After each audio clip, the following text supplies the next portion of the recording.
할렐루야, 반갑습니다. 본문 1절 2절을 다시 읽습니다. 시작. 그 일 후에 하나님이 아브라함을 시험하시려고 그를 부르시되 아브라함아 하시니 그가 이르되 내가 여기 있나이다. 여호와께서 이르시되 내 아들 내 사랑하는 독자 이삭을 데리고 모리아 땅으로 가서 내가 내게 일러준 한 산 거기서 그를 번제로 드리라. 하나님께서 아브라함을 시험을 하십니다. 여러분, 우리 하나님은 종종 우리에게 시험을 하세요. 마귀도 시험을 내요. 그런데 마귀의 시험의 목적은 우리를 멸망하는 데 목적이 있어서 그 시험을 유혹이라고 할 수 있죠. 그런데 하나님의 시험은 테스트입니다.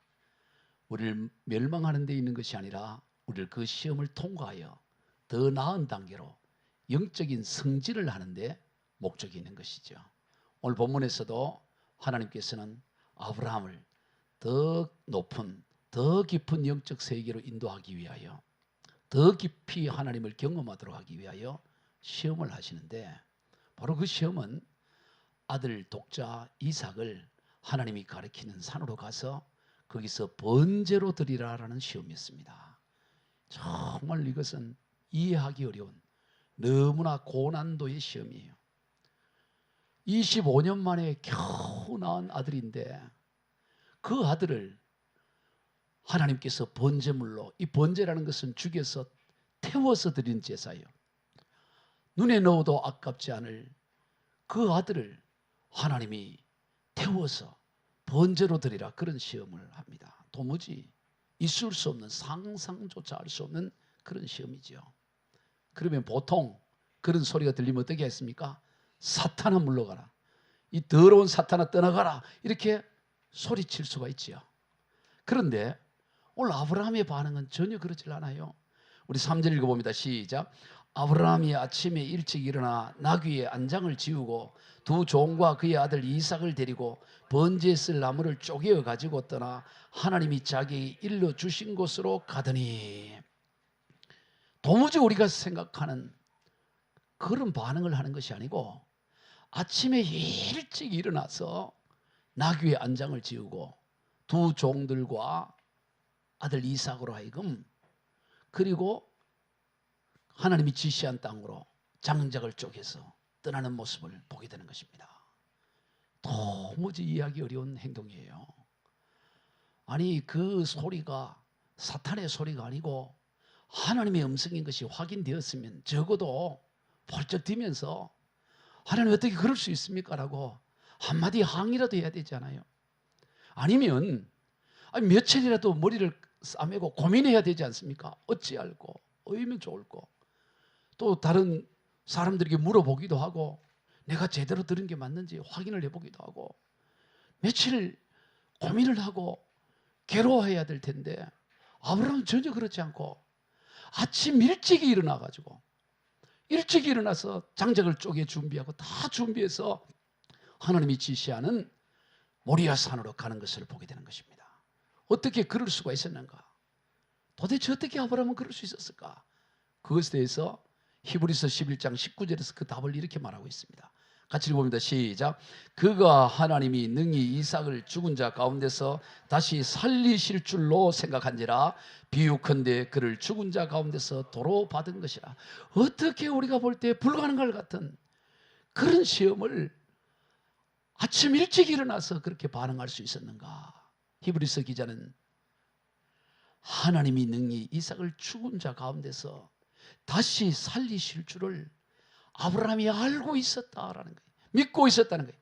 하나님이 이삭을 설령 죽인다 해도 다시 살리실 것이다, 그 믿음이 있었다는 거예요. 부활의 능력을 믿고 있었던 것입니다. 여러분, 경수가 끊어진 90세가 된 여인이, 할매가 아들을 낳는 게 쉽겠어요? 죽은 그 아들을 다시 살리는 게 쉽겠어요? 뭐가 더 쉬울까요? 답은 둘 다 쉽지 않다는 거예요. 예, 경수가 끊어진 아들을 낳는 것도 불가능한 일이고 죽은 자를 다시 살리는 것도 불가능한 일이지 뭐가 더 쉽고 덜 쉽고 그런 게 없어요. 둘 다 불가능합니다. 그렇다면 90된 경수가 끊어진 할매가 아들을 낳는 그 불가능한 일을 하나님이 하셨다면 역시 죽은 자를 살리는 일도 역시 할 수 있는 거 아니겠어요? 둘 다 불가능한 일인데 불가능한 일을 하나를 하셨으면 나머지 일도 얼마든지 할 수가 있는 거죠. 더군다나 아브라함은 창세기 17장에서 하나님 앞에 간구하기를, 하나님, 나는 더는 소원 없어요. 그래서 이 아들 이스마엘이나 잘 하나님 앞에서 키워주시고 잘 자라면 저는 그거로도 만족합니다. 그렇게 하나님 앞에 얘기를 했더니 하나님이, 아니다, 이스마엘이 아니야, 너희 아내 사라를 통해서 너 아들을 낳을 것이다. 그리고 그냥 낳을 거라고 말씀한 게 아니고 이름까지 지었어요. 그 아들의 이름은 이삭이라고 하고 그의 후손을 통해서 내가 천하 만민이 복을 받게 할 것이다. 그렇게 이미 17장에서 약속을 하셨어요. 우리 17장 18절 19절을 봅니다. 시작. 아브라함이 이에 하나님께 아뢰되 이스마엘이나 하나님 앞에 살기를 원하나. 하나님이 이르시되 아니라 내 아내 사라가 내게 아들을 낳으리니 너는 그 이름을 이삭이라 하라. 내가 그와 내 언약을 세우리니 그의 후손에게 영원한 언약이 되리라. 하나님이 이미 약속을 하셨어요. 아직 태어나기도 전에, 잉태가 되기도 전에 사라가 아들을 낳을 것이고 그 이름을 이삭이라고 하고, 그리고 그와 언약을 세워서 그의 후손에게 영원한 언약이 되게 할 거라고, 그 이삭을 통해 후손이 이어질 거라고 하나님이 이미 17장에서 약속을 했습니다. 그러니 아브라함 입장에서 하나님이 거짓말할 리가 없지요. 그리고 그 약속대로 불가능한 가운데 아들 이삭이 태어났는 상황이에요. 그러니 그의 후손을 통해서 영원한 하나님이 언약이 이루어지려면 비록 하나님이 번제로 그 이삭을 바친다 할지라도 다시 살려주실 것이라는 이 믿음이 있었던 것이죠. 그리고 또 하나는 이 이삭은 내 능력으로 내 힘으로 낳은 것이 아니고 전적으로 하나님이 주신 하나님의 소유라는 믿음이 있었던 것입니다. 하나님이 주셨고 이 아들의 모든 소유권이 하나님께 있으니 하나님이 소유자니 하나님이 데려가는 거 내가 아니오라고 할 수 없는 것이죠. 그저 하나님이 주신 것을 내가 그저 맡고 있는 청직에 지나지 않은 이 의식이 있었기에 하나님이 돌려달라고 했을 때 기꺼이 내려놓는 것을 보게 되는 것입니다. 그래서 하나님의 순종을 가요. 그 여러 세월 가운데 넘어졌다 일어났다 넘어졌다 일어났다 하면서 하나님을 깊이 만나게 되고 하나님과 깊은 관계 속에서 하나님의 말씀에 묵묵히 순종할 수 있는 삶이 되었던 것을 봅니다. 여러분, 우리가 하나님의 말씀이 때로는 이해가 되지 않을 때가 있습니다.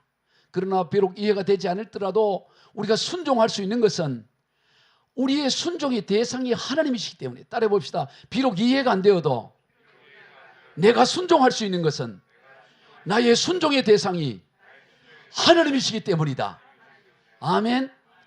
하나님이 나가 순종할 대상이기 때문에 이해가 안 되더라도 순종하는 거예요.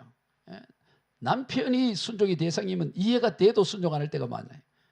그러나 하나님이 나의 순종의 대상이기 때문에 내가 이해가 안 되더라도 하나님이 나의 순종의 대상이기 때문에 묵묵히 순종하고 나가는 것입니다.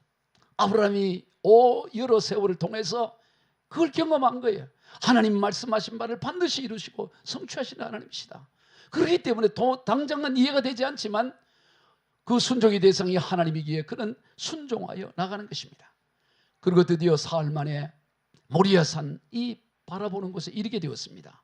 그곳에 이르러서 아브라함이 종들에게 말합니다. 종들, 너희들은 여기 있어라. 나귀랑 여기 있어라. 그리고 아이랑 내가 함께 갔다가 다시 돌아올 것이다. 우리가 하나님 앞에 예배하고 다시 우리가 나만 돌아오겠다 그러지 않았어요? 우리가 돌아오겠다 그래 말하는 거예요. 5절 읽어봅시다. 시작. 이에 아브라함이 종들에게 이르되 너희는 나귀와 함께 여기서 기다리라. 내가 아이와 함께 저기 가서 예배하고 우리가 너희에게로 돌아오리라 하고, 나귀와 종들을 내려놓고 그 아브라함과 이삭이 그 모리아산으로 걸어가는 거예요. 여기서 하나 의문이 있죠. 그 이삭이 그 번제 드릴 장작을 메고 올라가는데, 저 산으로 가는데, 아니, 종들은 여기 있으라고는 할 수는 있어요. 왜냐하면 이해하지 못하고 믿음이 없기 때문에 아들 이삭을 번제로 바치라 그럴 때 막았을 수 있잖아요. 주인님 안 됩니다, 안 됩니다, 이렇게 막을 수 있는데, 그래서 멀리 떨어뜨릴 수 있는데 왜 나귀까지 거기 두라 그랬을까? 그게 궁금해서 일부 예배 물었더니 한 성도가, 아니 번제로 드릴 제물이 없으면 나귀를 드리자라고 이삭이 말할 수 있을 것 같으니까 그래서 아주 신박한 의견을 내줬는데 그걸 몰라요. 어떤 이유인지 몰라. 왜 너 나귀를 짐을 싣고 올라가면 될 텐데 나귀를 멀리 두고 굳이 그 장작을 그 이삭 보고 지고 가라. 그 이삭 보고 지고 가라.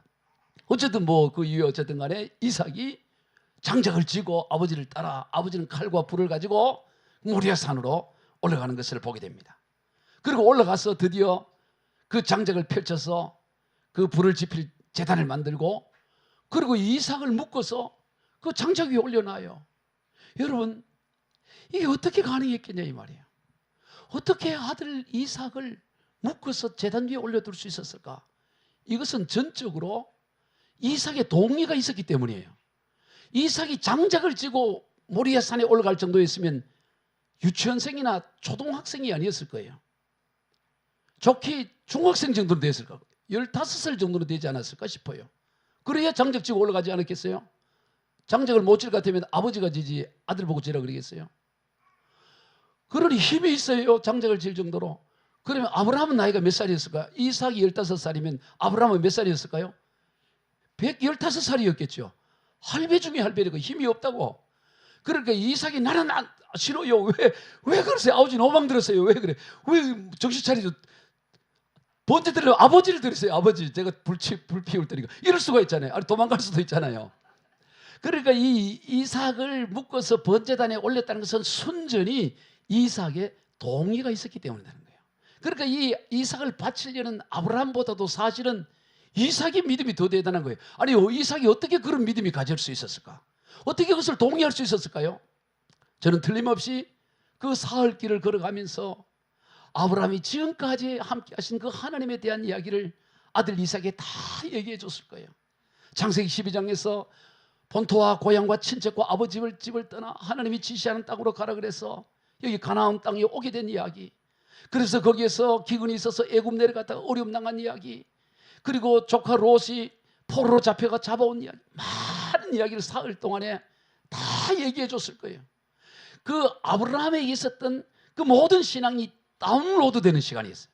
아들에게 완전히 다 다운로드 되어져서 그 사흘길을 걸어가면서 이 이삭은 정말로 하나님이 살아계시고 하나님이 역사하신다는 걸 고스란히 믿은 거예요. 그러지 않고 갑자기 번제단에서 여기 재물은 니다 이러면 도망가지 않았겠어요? 그런데 얘기했겠죠. 아들아, 하나님이 너를 바치려고 했다. 너는 원래 태어날 수 있는 게 아니었다. 전적인 하나님의 은혜로 하나님이 너를 태어나게 했고 지금 너를 바치라 하니 주신이도 하나님이니 하나님이 틀림없이 너를 또 다시 살리실 것이다. 하나님이 약속했다. 너의 후손을 통해 영원한 언약 세우신다고 약속했다. 그러니 아들아, 죽음을 받아들여라.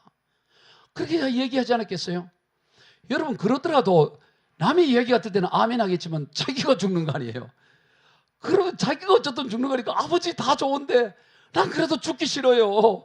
나는 안 죽을래요. 그러면 어떻게 되겠어요?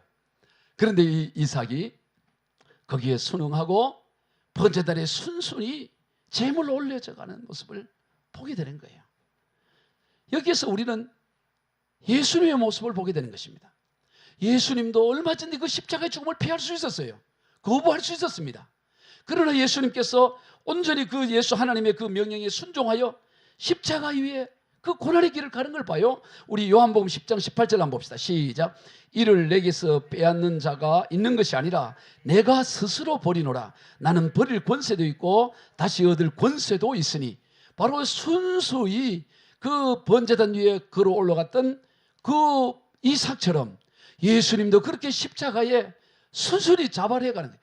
어떤 강압적으로 어쩔 수 없어 그런 게 아니라, 누가 그렇게 주님의 생명을 빼앗아서 가는 게 아니라 스스로 생명을 내려놓는, 바로 이삭의 모습이 예수님의 모습을 보여주고 겹쳐서 보여주는 것을 보게 되는 것입니다. 드디어 이제 아브라함이 칼을 들고 이삭을 찔러서 죽이려고 하는 거예요. 그럴 때 하늘에서 소리가 들리는데 얼마나 급했던지 찰나잖아요. 그냥 찌르면 죽잖아요. 아브라함아, 아브라함아 소리를 지르는 거예요. 아브라함아, 아브라함아, 그 아이의 손을 대지 말아라. 그 아이에게 아무 일도 하지 말아라. 네가 너의 아들, 너의 독자까지 아끼지 않고 나를 그렇게 사랑하고 네가 그렇게 그런 하나님을 경외하는 걸 내가 이제야 알았다. 이제 알았다고 말해.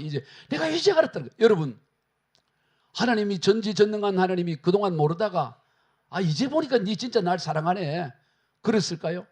아니에요. 하나님은 그 아브라함의 마음을 이미 다 알고 있었습니다. 그럼 이제야 내가 알았다는 말씀은 무슨 말씀입니까?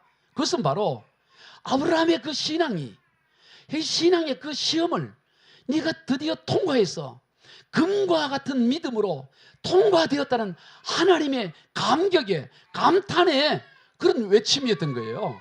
하나님이 몰라서 이제야 내가 알았다는 것이 아니고, 하나님께서 너는 이제 그 시험을 통과했다는 하나님의 감격적인 선언의 소리인 것을 보게 되는 것입니다.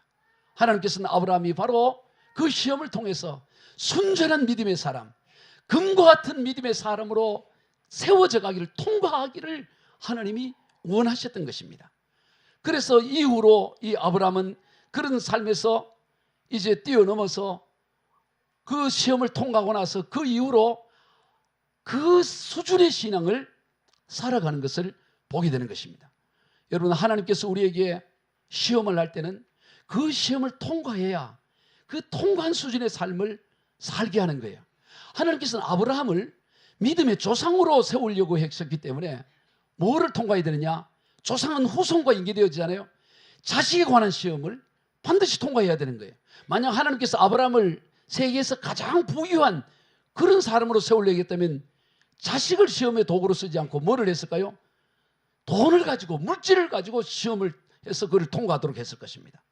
명예를 가지고 명예로 세우려고 했으면 정말 그가 하나님께 영광을 돌리는지 명예에 관한 시험으로 그를 통과하게 했을 거예요. 그런데 아브라함은 믿음의 조상으로 세우려고 했기 때문에, 그러면 그 후손으로 이어져야 되기 때문에 자식에 관한 시험을 하게 되는 거예요.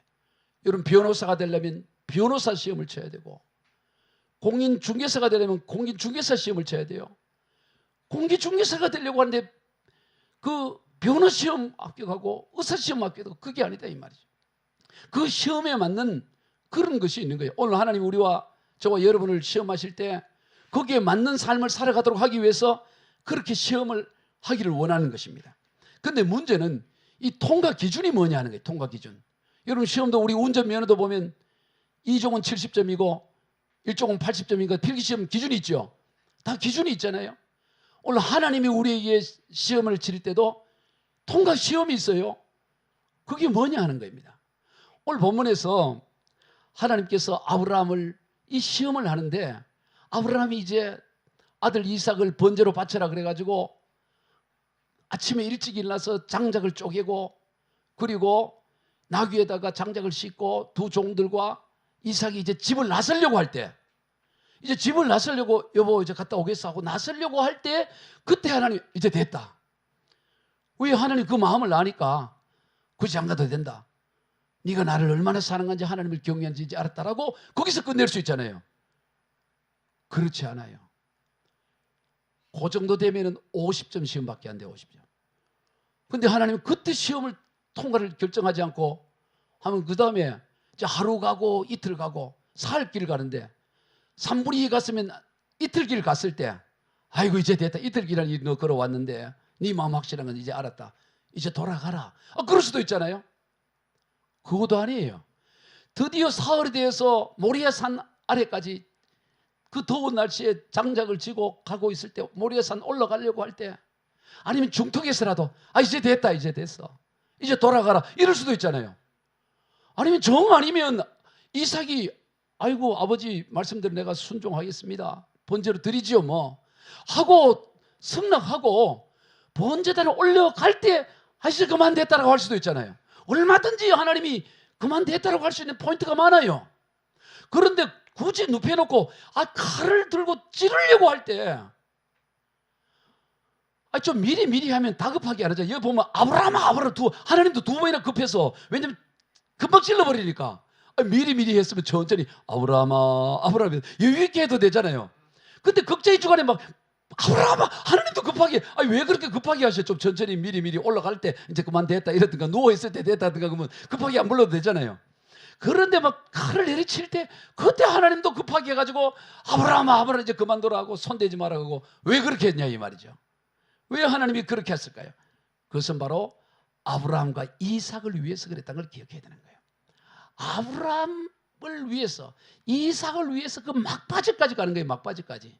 만약 도중에 하나님이 이제 그만 됐다 돌아가라, 그럼 어떻게 될까요? 아브라함의 신앙 그 수준에 50점 수준에 머무른 거예요.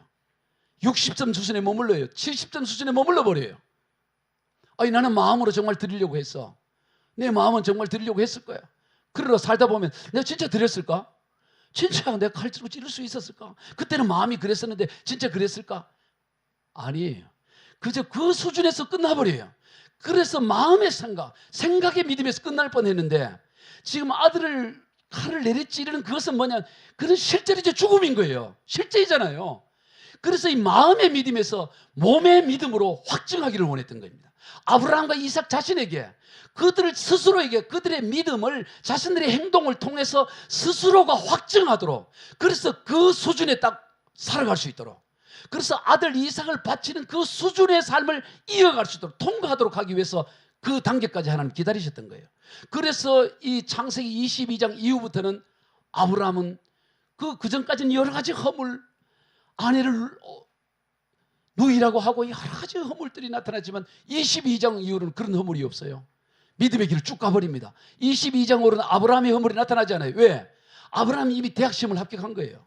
시험을 합격하면, 여러분 대학 시험을 합격하면 더 이상 고등학교 시험을 준비할 필요가 없어요.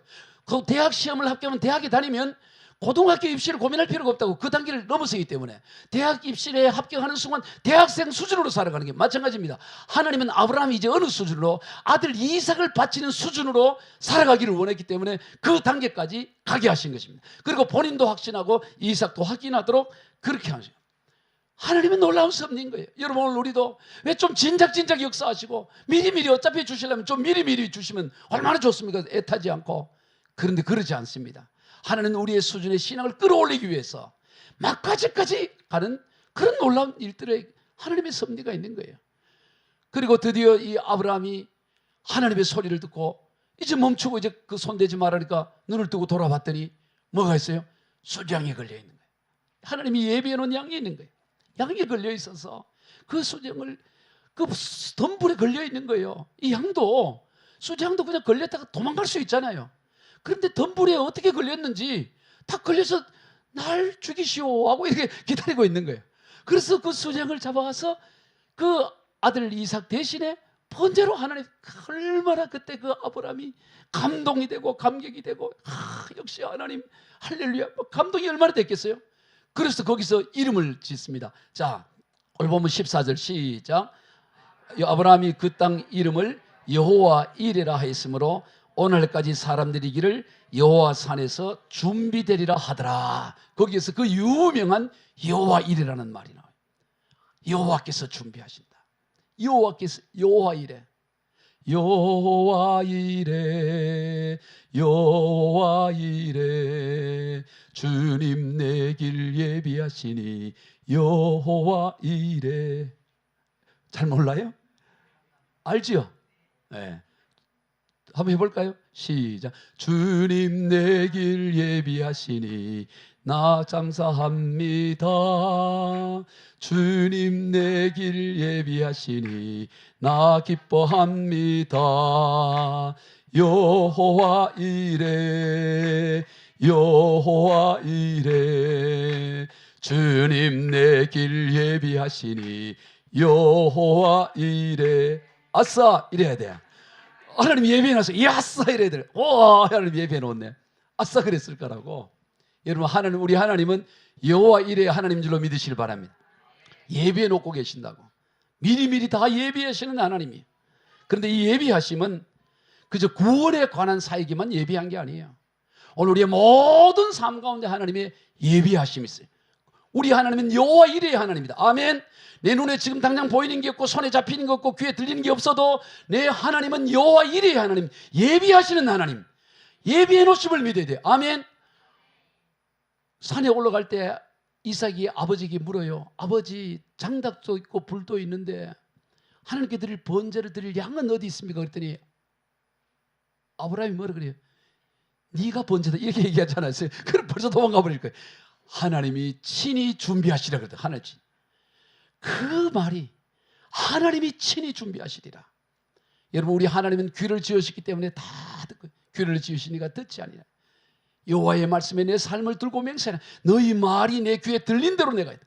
하나님이 친히 준비하시라. 하나님이 다 들으시고 다 준비해 놓으신 거예요.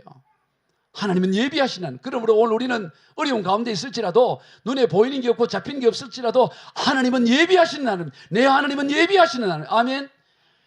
우리 주님께서 산상수훈의 주옥 같은 말씀을 하시고 나서 얘기하십니다. 다들 걱정하고 염려하고, 다 인생 보니까 다 염려 걱정으로 한 인생 다 보낸 거예요. 늘 걱정, 염려, 근심해 하니까 제발 걱정하지 말아라. 하도 답답해서, 야, 저 날아가는 새를 봐라. 새가 무슨 씨앗을 심냐, 무슨 잡초를 뽑냐, 곡식을 거두기 위해서 뭘 하냐, 창고를 지어놓고 겨울을 대비하냐, 그런 거 하나 없어도 다 잘 살지 않냐. 여러분, 새를 보면 참 놀랍지 않아요? 겨울에 그렇게 추운데, 여러분, 새 얼어 죽었다는 MBC 뉴스 들어본 적이 있어요? 하도 얼어 추워갖고 새들이, 까마귀가 다 얼어 죽어버렸습니다. 그런 연구가 없어요.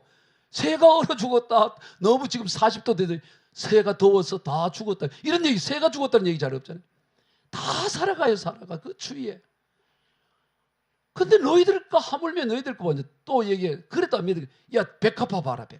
들에 백합화 봐라. 백합화가 저렇게 아름다운데 그렇게 되기 위해서 뭐 길쌈을 하냐, 옷을 만드냐, 뭘 하냐.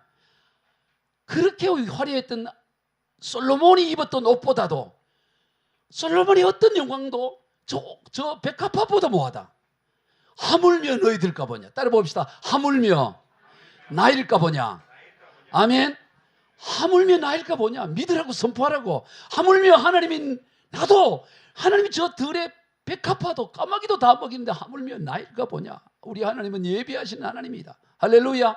우리 하나님은 예비하시는 하나님이, 모든 삶 가운데 언제나 예비하고 계신다는 것을 믿어야 되는 것입니다.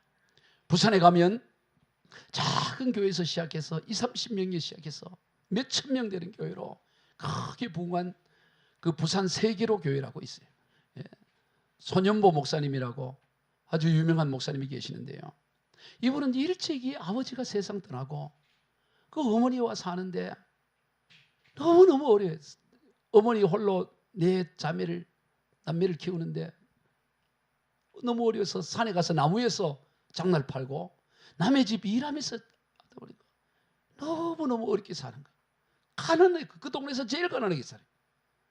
그런데 그 동네 교회가 있어가지고 어릴 때부터 교회를 다니고, 그러면서 내가 목사님이 돼야 되겠다 이렇게 생각하고 고3이 돼서 학력고사를 고신대학교, 부산에 가보면 고신대학교라고 있어요. 신학대학, 고려신학대학. 거기 시험을 쳤는데 합격이 됐어요. 근데 문제는 뭐냐, 집이 너무 가난하다 보니까 등록금이 없어요. 등록금이 어디 누가 돈 빌려줄 데도 없고 너무 가난해서 시골 조그마한 교회에 가서 기도가, 예레미야 33장의 말씀, 일을 행하시는 여호와, 그것을 만들며 성취하신 여호와, 그의 이름이 여호와라. 너는 내게 부르짖으라. 내가 내게 응답하고 네가 알지 못하는 크고 은밀한 일을 보이겠다. 막 그걸 붙잡고, 하나님 내게도 길을 열어주세요. 근데 하루하루 돼가는데 이제 내일 하루밖에 안 남았어. 등록이 너무 답답해서 막 그래 하는데, 그 교회 전도사님이, 옛날엔 담임 점사님들은 말했어요.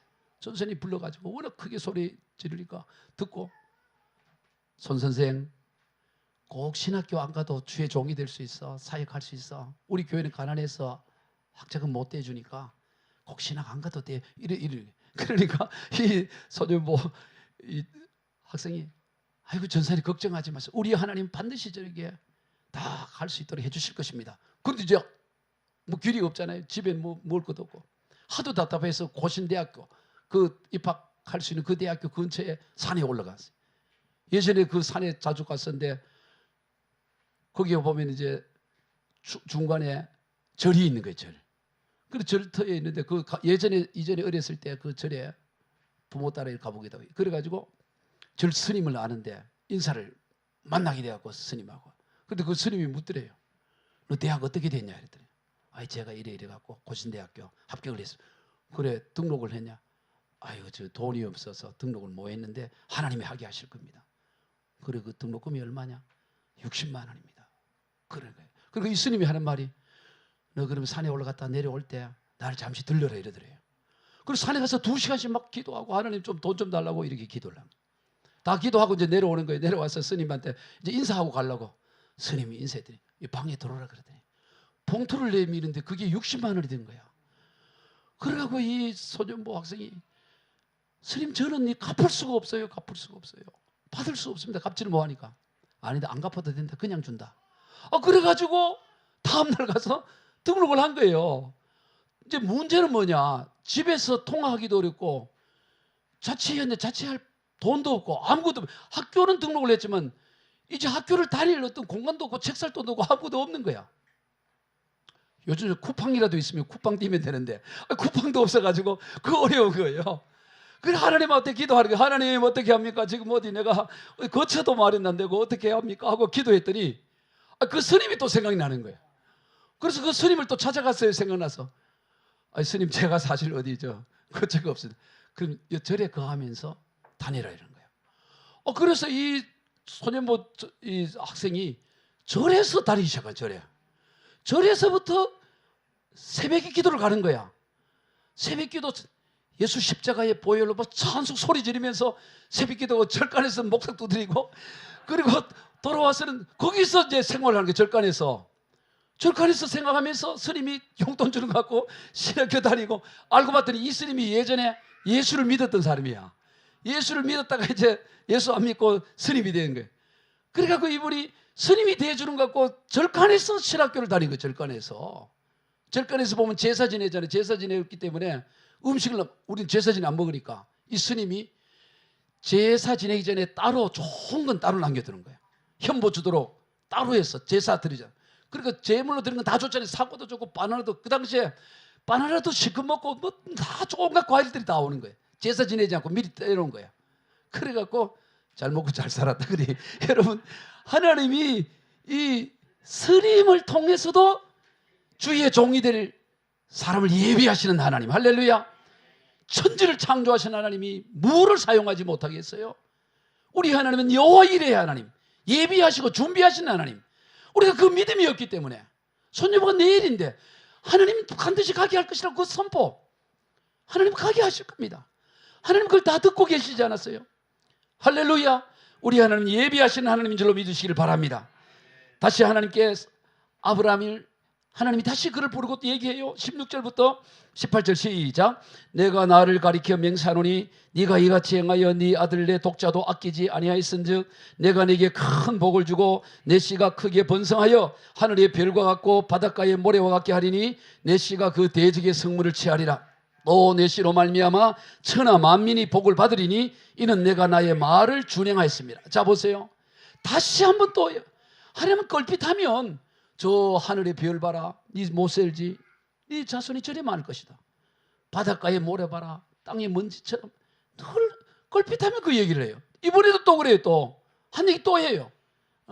내가 너를 크게 번성하여 너의 자손 이삭을 통해 크게 번성하여 하늘의 별 같고 바다의 모래 같게 내가 모든 대적을 취할 수 있는. 또 반복만 하는 게 아니고 뭘 하냐, 이번에는 맹세까지 해요. 맹세. 여러분, 맹세를 누구에게 맹세합니까? 맹세는 더 큰 자에게 자기의 확증을 나타내기 위해서 하는 거예요. 하나님이 맹세할 이유가 없어요. 하나님이 어떻게 맹세를 해요? 하나님은 말씀 자체가 신실하고 하나님의 말씀은 변할 수가 없잖아요. 말씀이 변한다는 분이 어떻게 하나님일 수 있겠어요? 하나님은 하나님 자체의 말씀 자체가 보증이에요. 그런데도 뭘 하냐? 맹세까지 해요. 내가 맹세한다. 왜요? 그걸 온전히 믿지 못하기 때문에. 얼마나 사람들이 안 믿으면 맹세까지 해. 맹세. 내가 맹세할게. 내가 너로 하여금 하늘의 별과 땅의 모래알처럼 네 후손과 자손이, 그래서 모든 만민이 다 복을 받을 수 있도록, 천하 만민이 복을 받도록 내가 해주겠다. 내 씨로. 이 씨가 뭡니까? 이 씨라는 것은 단수형이요, 바로 예수 그리스도를 말합니다. 다윗의 후손, 아브라함의 후손을 예수 그리스도 메시아를 통해서 천하 만민이 복을 받도록 내가 그렇게 할 것다라고 맹세를 하는 거예요. 여러분, 오늘 그 맹세가 지금 우리 가운데 성취가 되었고 또 성취되고 있어요. 예수 그리스도, 아브라함의 씨, 이삭의 씨로 온 예수 그리스도는 천하 만민이 복을 받게 하는 복의 근원이 되는 것입니다. 오늘 우리가 예수 그리스도를 믿으면 우리는 복을 받는 인생인 줄로 믿으시길 바랍니다.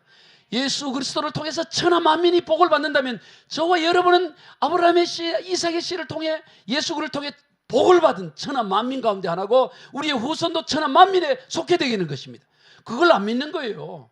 예수 믿어도 다 어려움 당하고 다 망하고 그러지 않습니다. 예비하시는 하나님, 이삭의 씨를 통해 천하 만민이 복을 받는다고 했는데 내가 그 이삭의 씨인 예수 그리스도를 믿습니다.